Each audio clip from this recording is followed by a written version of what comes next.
ప్రాణాపానౌ చక్షురంగిరిసో అభవన్ దిశో యశ్చక్రే ప్రజ్ఞానిస్తస్మై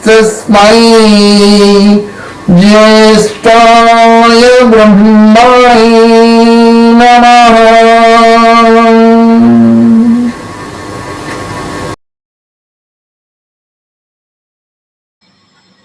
వ్యవస్థలు వచ్చిన తర్వాతనే మానవ జాతి చీలిపోయింది. మతాల పేరుతోటి మానవత్వాన్ని చీల్చేసేసుకున్నాం. ఆధ్యాత్మిక పేర్లతోటి ఒకరు విభేదించుకుంటున్నాము. ఈ విధానాలన్నీ కూడా అప్పుడు లేవు. కారణం ఏమిటి? ఒకటే ఛత్రఛాయ, అదే వేదము. వేదము యొక్క ఛత్రఛాయలో ప్రతి ఒక్కరూ ఉండేవారు. అందరికీ అధిపతిగా ఈశ్వరుడే చలాయమానం చేస్తూ ఉండేవాడు. అప్పుడు ఎవరిలో మతాలు లేని విభేదాలు లేవు. విభేదాలు లేనటువంటి జీవన విధాన శైలి అప్పుడు ఉండేది. ఈ యొక్క ఆర్గనైజేషన్స్ వచ్చేసిన తర్వాత విభేదాలు మానవ జాతిలో వచ్చేసేసాయి. ఇప్పుడు ఈ విధానాలతో ఒకరినొకరు విభేదించుకుంటూ జీవిస్తున్నాం. ఇక్కడ ఈ మంత్రం అదే చెప్తుంది. ఏమి చెప్తుంది? ఉపాసకుల వర్తి అయి సంపద ప్రాప్తి కొరకు దారుణావతి విద్యను ప్రధానమనర్చును. అది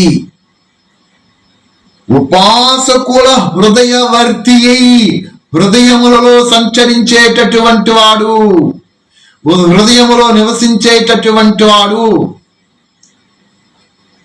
ఒక వేదంలో మంత్రం మధ్య చూసాం. ఏ పురుషే బ్రహ్మ విదుస్తే విదుః పరమేష్ఠినం యో వేద పరమేష్ఠినం ఇచ్చ వేద ప్రదాపితం జ్యేష్టం ఏ బ్రహ్మణం స్కంభమనుషం విదుః. ఈ లోపట ఉన్నాడు ఆయన, బయట ఉన్నాడా ఆయన? ఈ లోపట బయట ఉన్నాడన్న సంగతి అందరం చెప్పేసేసుకుంటున్నాం. అనుభవపూర్వకంగా రావాలి. అనుభవపూర్వకంగా రావాలంటే వేదవాణులు ఇక్కడ చెప్తున్నాడు. అదే ఆయన వేదవాణులు చదవండి. అందుకే మేము మొదటి నుంచి చెప్తున్నాం, వేదాలు చదవండి, చదివించండి, వినండి, వినిపించండి. వేదాలు చదివితేనే అవిద్య తొలగిపోతుంది, అజ్ఞానం నశిస్తుంది. వేదవాణులు చదవక ఈ వీళ్ళందరితోటి కనెక్ట్ అయిపోయాము. కనెక్ట్ అయిపోయినటువంటి కారణంగా వారు ఏమి చెప్తున్నారో అద్వైత సిద్ధాంతంలోనూ మనకి 3 సిద్ధాంతాలు కనబడ్డాయి కదా. అద్వైతము, విశిష్టాద్వైతము, ద్వైతము. మొత్తం భారత జాతి, భారత వర్షములో సమస్తమైన భారతవర్షం ఏంటి? సమస్తమైన భూమండలంలో ఎవరు జీవిస్తున్నారో ఈ విధంగా విధానాలతోటి 3 సిద్ధాంతాల్లోనే కనెక్ట్ అయిపోయి ఉన్నారు. 3 సిద్ధాంతాలతో కనెక్ట్ అయినటువంటి వారు కరెక్ట్ ట్రాక్లు ఉన్నారా అని పరిశీలిస్తే వేదవాణులతో కరెక్ట్ మళ్ళీ లేరనిపిస్తుంది, కనెక్ట్ అయి లేరనిపించేస్తుంది. ఇది మీరుగా గమనించుకోండి. 3 సిద్ధాంతాలలో ఎక్కడైనా ఏదో ఒక సిద్ధాంతం మీరు కనెక్ట్ అయి ఉంటారు తప్ప వేదవాణులతో హృదయవర్తిగా పరమాత్మతో మీరు కనెక్ట్ అయి ఉన్నారా? ఇది ప్రశ్న. వేదవాణులతో హృదయవర్తి అయినటువంటి ఆ పరమాత్మతో మీరు కనెక్ట్ అయి ఉన్నారా? మేము పరమాత్మని ఆరాధిస్తున్నామండి, పరమాత్మని ధ్యానిస్తున్నామండి, చాలా సంతోషము, మహాభాగ్యవంతులు మీరు. మరి పరమాత్మనే ఆరాధిస్తున్నాము. ఇక్కడ మళ్ళీ చెప్పాల్సి వస్తుంది. చెప్పకూడదు అనుకుంటే చెప్పాల్సి వచ్చేస్తుంది. నాకు ఇక్కడ ఖండించాల్సి వస్తుంది. అది విమర్శ అనుకుంటున్నారు కొంతమంది. విమర్శ ఎలాగ అవుతుందో నాకు అర్థం కావటం లేదు. పరమాత్మనే ఆరాధిస్తున్నాము, హృదయవర్తిగా పరమాత్మని ఆరాధిస్తున్నామంటే ఈ హృదయంలో పరమాత్మ అంటే యాక్సెప్ట్ చేయలేకపోతున్నారు కొంత ఒక ఆర్గనైజేషన్, ఒక స్థానం చూపించేసేస్తున్నారు. మరి వారు పరమాత్మని ఆరాధిస్తానంటున్నారు. మరి ఈ వేదంలో ఈ మంత్రం ఏమని చెప్తుంది? ఉపాసకుల హృదయవర్తి అని అన్నాడు. ఉపాసకుల హృదయంలో ఉన్నాడని ఇక్కడ మీరు అంటున్నారు. పరమాత్మ చెప్తున్నాడు, నీ లోపల ఉన్నాను, నీ బయట ఉన్నాడు. ఇప్పుడు ఇందాక చెప్పిన మంత్రంలో ఏ పురుషే బ్రహ్మ విధిస్తే విదుః పరమేశ్వరం యువ వేద పరమేశ్వరం ఇచ్చ వేద ప్రదాపితం జ్యేష్టం ఏ బ్రహ్మణం విధిస్తే స్కంభ మనుషం విదుః. ఈ మంత్రం చెప్తుంది లోపల ఉన్నాను రాబాయి నేను అని. మరి పరమాత్మను ఉపాసిస్తున్నాము మేము అని చెప్పి ఆర్గనైజేషన్ ఏదైతే ఉందో, మరి పరమాత్మ ఒక స్థానం చెప్పి ఆ పరమాత్మను ఆరాధిస్తున్నామంటే మరి ఈ వేదవాణికి విరుద్ధం అయిపోయింది కదా. ఇలాగని చెప్తే విమర్శ అంటున్నారు కొంతమంది. ఇది ఎలా విమర్శ అండి? సత్యం చెప్తుంటుంటే మీరే అర్థం చేసుకోండి. ఇంకెందుకు లోతుగా వెళ్ళడం అందులోనికి. ఎవరైతే ఈ విధముగా హృదయవర్తియగు పరమాత్మను వేదవాణులచే స్తుతి చేస్తూ వస్తుంటుంటే ఆ పరమేశ్వరుడు ఏం చేస్తున్నాడు? శ్రేష్టమగు ఆధ్యాత్మిక సంపదలను పెంపొందింపజేయును. ఎప్పుడైతే నా హృదయంలో, ఇది బ్రహ్మస్థానము, ఈ బ్రహ్మస్థానమైనటువంటి ఈ స్థానములో నేను పరమాత్మని ఉపాసిస్తున్నాను. ఈ పరమాత్మను ఉపాసించేటటువంటి నేను పరమాత్మ గురించి యథార్థ సత్య పరిచయముతో అని నేను ఉపాసిస్తున్నానా అని పరిశీలించుకుంటే తేడా వచ్చేస్తుంది. పేరైతే పరమాత్మ యాక్సెప్ట్ చేస్తున్నాడు. పరమాత్మ పేరుని విడగొట్టి చూస్తే ఏమొచ్చింది?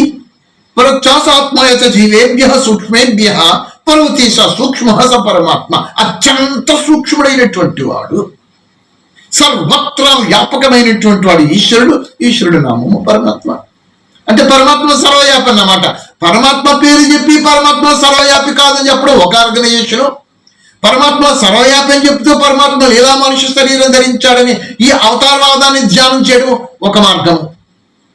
సర్వత్రా నిండి నిబిడీకృతమైనటువంటి సర్వ అణువులను కూడా విద్యామానుడి ఉన్నటువంటి ఆ పరమాత్మ ఒక రూపాన్ని, మూర్తిని తయారు చేసి ఆ రూపాన్ని ఆరాధన చేయడం ఒక మార్గము. మరి ఈ మార్గాలన్నీ కూడా వేదాలలో ఉన్నవా? లేవు. మరి ఇప్పుడు ఏం చెప్పాలి? అప్పుడు ఆలోచించండి. ఎవరు అయితే, ఇక్కడ ఈ మంత్రం అదే చెప్తుంది. ఏమని? 7 చందమ్మలంట. మాతృం అంటే 7 ఛందస్సులు. ఛందస్సు మనకి 7 రకాల ఛందస్సులు ఉండేవి. అందులో గాయత్రి ఛందస్సు ఒకటి. గాయత్రి ఛందస్సుతో ఒక్కొక్క మంత్రం తయారైతే అయ్యింది కనబడుతుంది. అలాగే మిగతా ఛందస్సులతో గాయత్రి తయారయ్యింది, మంత్రాలు తయారయ్యాయి అనమాట అండి. చందములతో వేద వాణుల ద్వారా ఉపాసకుల హృదయ వర్తి అయి సంపదల వరకు. ఇక్కడ సంపదలు కావాలి. ఏ సంపదలు కావాలి? ఆధ్యాత్మిక సంపద, భౌతిక సంపద. 2 సంపదలు కావాలి మనకి. ఈ 2 సంపదలు మనకి ఎలాగో వస్తాయి అంటే, సంపదల ప్రాప్తి కొరకు ధారణావతియగు విద్యను, అది విద్య, ధారణావతియగు విద్యను అభ్యసించాలి నేను. అది నాకు ప్రసాదిస్తుంది, ప్రధానం అనొచ్చు. నేను విద్యను అభ్యసిస్తేనే కదా నాకు సంపదలు ప్రాప్తమైపోతాయి. నాకు జీవన విధానానికి కావచ్చును, లేదా మోక్ష ప్రాప్తికి కావచ్చును. 2 కావాలన్నా సరే నేను విద్యను అభ్యసించాలి కదా. లాయర్ కోర్స్ తీసుకోండి, ఒక డాక్టర్ కోర్స్ తీసుకోండి, ఒక ఇంజనీర్ తీసుకోండి, ఒక సైంటిస్ట్ తీసుకోండి. ఎవరు జీవన విధానంలో సాగిస్తున్నారో వాడికి భౌతిక విద్య కావాలి. అలాగనే ప్రగతి మతంలో ఆత్మ ఉన్నత గతి ప్రాప్తం చేసుకోవడానికి ఆధ్యాత్మిక సంపద అంటే ఆత్మ, ఈ విద్య కావాలి. ఈ 2 విద్యలతో అప్పుడు విరాజులుతూ ఉండేవారు ఎవరు? మన పూర్వజులు. ఆధ్యాత్మిక సంపద విద్యుత్తతోటి, భౌతిక సంపద విద్యుత్తతోటి, రెండింటిలోనూ కూడా ప్రావీణ్యతో వారు ఉండేవారు. కాబట్టి అప్పుడు వారి విలువలతో వారి జీవనయాత్ర సాగేది. అప్పుడు ప్రతి ఒక్కరూ కూడా వారి వారి జీవన విధానంలో ఆత్మీక విలువలతోటి, ఆధ్యాత్మిక సంపదతోటి వారి జీవన విధానాలు ముడిపడి సాగేవి. కాబట్టి అందరూ అంత సత్య ప్రమాణంతో వారి జీవన విధానం ఉంటూ ఉండేది. మరి నేడు ఇప్పుడు చూస్తే ఆధ్యాత్మిక సంపద ఒక కొన్ని క్లచెస్లోని వెళ్ళిపోయింది. ఏం చెప్పాలి?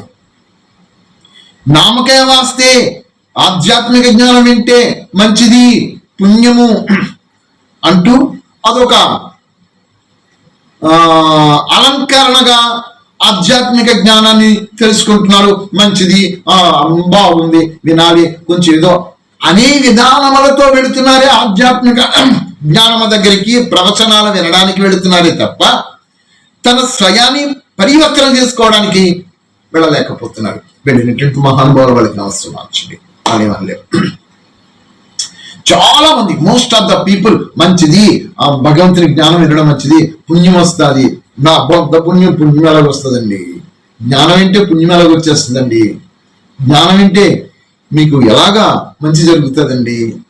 విన్నటువంటి జ్ఞానాన్ని ఆచరించాలి. అంటే దానికి మీరేమంటారంటే ఆ మాత్రం జ్ఞానం వినకపోతే అది లేకుండా పోతుంది కదండి అంటారు. మంచిదే, వినండి, పని ఏమంటావు, వినండి. వినే వదిలిపెడేస్తున్నారు కదా అక్కడ. ఆ వింటున్న గడిసేపే కదా, ఆ తర్వాత అది కనబడుతుంది. మరి మన జీవన విధానం మామూలే. జీవన విధానములలోనూ కూడా ఆధ్యాత్మిక సంపదతతోటి మీ జీవన విధానం ముడిపడి ఉంటే అప్పుడు మీ విలువలు మారుతాయి. లేని పక్షంలో మీ విలువలు మారవు. ఖచ్చితంగా అంతేది. ఆధ్యాత్మ ఈ ఉపాసకుడు శ్రేష్టముగా ఆధ్యాత్మిక సంపదను పొందుచుండును.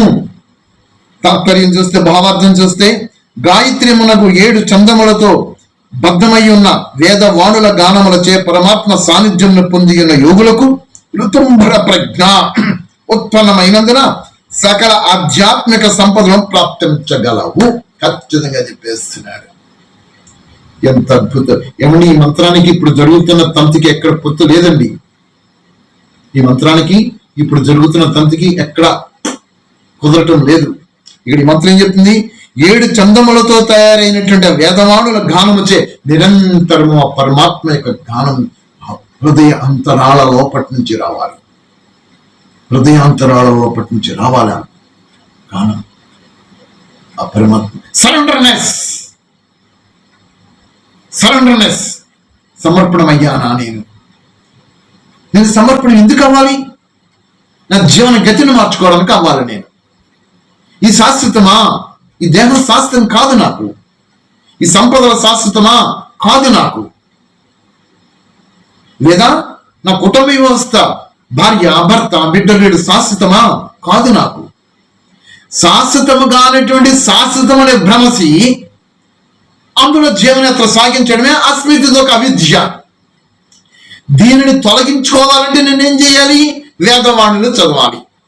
ఇక్కడ ఋతుంభర అంటే ఋతుంభర ప్రజ్ఞ.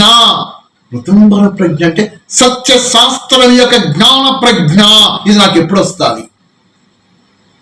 సత్య జ్ఞాన ప్రజ్ఞ నాకు ఎప్పుడు వస్తుంది? నేను సత్యాసత్యమును గ్రహించి సత్య స్వరూపునటువంటి పరమాత్మ నా హృదయంలో ఉన్నాడన్న సంగతి తెలుసుకొని నా లోపలికి నేను వెళ్ళాలి. ఏమన్నా లోపలికి వెళ్తే ఇవన్నీ గుండెకాయి, లంగ్స్, హార్ట్, తర్వాత ప్రేగులు, కిడ్నీలు, లివరు, మాంసపు ముద్దే కదండి. ఈ లోపలికి నేను వెళ్ళడం ఏంటండి? ఇది ఒక ప్రశ్న రావచ్చు. అయ్యా నాయనులారా, ఇది ప్రకృతి తయారైన వికృత రూపమే. లోపలికి వెళ్ళడం అంటే నీ లోపలికి నువ్వు వెళ్ళడము. నీ లోపలికి నువ్వు వెళ్ళడం అంటే యోగ సాధనలోనికి రావడము. ప్రాణాయామ ప్రాణకర్మ చేయడము. ప్రాణకర్మ చేయటము వలన ఈ దేహం అనే భ్రాంతి విడిపోతుంది. ఈ మాంసపు ముద్దతో తయారైనటువంటి ఈ ముద్ద నుంచి నీ దివ్య తేజస్సు బయటకు వచ్చేస్తుంది. అనంత సర్వ వ్యాపకత్వమైనటువంటి ఆ దివ్య మంగళ ప్రకాశ స్వరూపుడు, జ్ఞాన ప్రకాశ స్వరూపుని తెలుసుకోగలుగుతాం. అదన్నమాట లోపలికి వెళ్ళడము. ఈ లోపలికి వెళ్ళాలంటే మొట్టమొదటి నేను దూరం చేసుకోవాల్సింది నాది దూరం చేసుకోవాలి. ఏది మీది కాదు కదా. మరి నేను ఈ దేహమా? నేను ఈ దేహము కూడా నేను కాదు కదా. ఈ నేను నాది అనే క్లేశం నుంచి బయటికి రావాలి. దీనికి ఆధారము వేదమే. వేదవాణులు ఋతంభర ప్రజ్ఞ, అద్భుతమైనటువంటి ఆ దివ్య శాస్త్రం యొక్క ప్రకాశమే, ఆ జ్ఞానమే. ఆ జ్ఞానాన్ని ఆర్జించాలి మీరు. అది మీ జీవన విధానానికి ముడిపడి ఉంటుంది. అలాంటి సత్య జ్ఞానము, వేద జ్ఞానాన్ని మీరు నిత్యము దానితో ఉండాలి. అందుకు శరీరాన్ని మీకు పరమేశ్వరుడు ప్రసాదించాడు. ఈ ఇంద్రియ సుఖములతోటి తుచ్చమైనటువంటి ఈ ఇంద్రియ సుఖానికి ఆకర్షితము చెంది ప్రకృతి యొక్క సంపదలు ప్రకృతికి ఆకర్షితం చెంది కర్మలు చేస్తూ వస్తుంటే అది ప్రేయ మార్గం అయిపోయింది. మరి శ్రేయ మార్గానికి ఎప్పుడు వస్తావు? శ్రేయ మార్గం అంటే నీ ఆత్మ ఉన్నత అన్నమాట. మరి ఆత్మ ఉన్నత జరగాలంటే ఇక్కడ రావాలి. దానికి ఇంకే ఈ ఆర్గనైజేషన్స్, ఈ సిద్ధాంతాలు అవసరం లేదు. ఉన్న సిద్ధాంతం ఒకటే, ఈశ్వర సిద్ధాంతము, కర్మల్లా, కర్మ చట్టం. ఆ కర్మ చట్టము ఈశ్వరల్లా. ఆ పరమాత్మని సరళ వేడుకో. నీ లోపల ఉన్నాడు ఆయన, నీకు అన్ని ప్రేరణలతో నన్ను ఇస్తుంటుంటాడు. పరమాత్మ ప్రేరక శక్తి కలిగినటువంటి వాడు నీకు ప్రేరణ కలిగిస్తాడు. నీ లోపట ఉండి ఇదే కదా గాయత్రి మంత్రం చదువుకుంటున్నాం. ఓం భూర్భువః స్వః తత్సవితుర్వరేణ్యం భర్గో దేవస్య ధీమహి ధియో యో నః ప్రచోదయాత్. ప్రేరక శక్తి కలిగించే ఓ పరమాత్మ, నిన్ను వరిస్తున్నానయ్యా, నాకు సద్బుద్ధిని ప్రసాదించు, సత్కర్మలు ఆచరించే శక్తిని అనుగ్రహించు అని ఈ మంత్రంలో ప్రేరక శక్తి కలిగినటువంటి వాడు పరమేశ్వరుడు. ఎక్కడో ఉండి మనకు ప్రేరణ కలిగిస్తాడా? అలా కాదు, ఈ లోపట ఉన్నాడు. ముందు నువ్వు ఎవరితో సరెండర్, ఆ సుప్రీం నేచురల్ పవర్ పరమాత్మకు సరెండర్ అవ్వు. ఆ పరమాత్మకు శరణాగతమైతే ఆయన చెప్పిన విధానాలను ఆచరిస్తూ వస్తుంటే అప్పుడు నీ నుంచి ప్రేరణ కలిగిస్తుంటుంటాడు. ఆ ఫ్రీక్వెన్సీ ట్యూన్ అయిపోవాలి. ఇది అప్పుడు ఆధ్యాత్మిక సంపదను పొందగలవు. అదండి ఈ మంత్రం యొక్క అర్థము. అర్థం చేసుకున్నారు? 7:10 అయిపోతుంది, 7:05 దాటిస్తుంది. ఆఫ్ చేసుకున్నాము. ఇంకా దీని గురించి మీకు ఏమైనా సంశయాలు ఉంటే అడగండి, తెలుసుకుందాం. ఓం నమః. ఇన్ని గారు మీకు శాంతి మాత్రం వచ్చిందమ్మా? జూనదేవి గారు మీకు శాంతి మాత్రం వచ్చిందమ్మా?